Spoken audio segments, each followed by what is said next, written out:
Hawak nyo na ba ang inyong Christmas bonus? Ngayong magpapasko, may payo ang mga eksperto sa tamang pagbabudget para hindi kapusin sa sangkatutak na gastusin. May winner sa life tips si Tita Winnie Cordero. Panahon ng pagbibigayan ng Pasko, mas nagpapasaya naman ang makatanggap ng bonus. Pero kung di wais, baka agad itong maubos.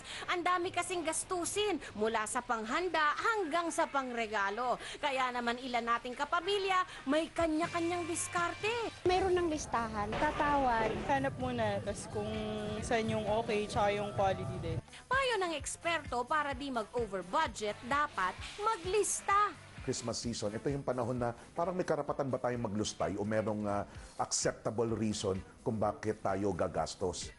Ilista ang mga reregaluhan. Sino, ano, magkano ang budget at bakit dapat regaluhan? Sa kainan, sa bahay lang ba o sa restaurant? At ano-ano mga activities na pagkakagastusan? Gaya ng reunion, get-together at pasyalan. Kailangan alam mo kung anong priority sa mga ito. 50% lang yung pangregalo, pangkainan, pang-activities na gagastusin natin sa Pasko.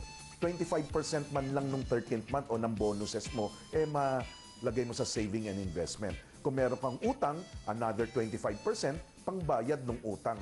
Sa bawat pamimili, mahalaga ang mag-canvas at syempre, huwag kalimutang tumawad.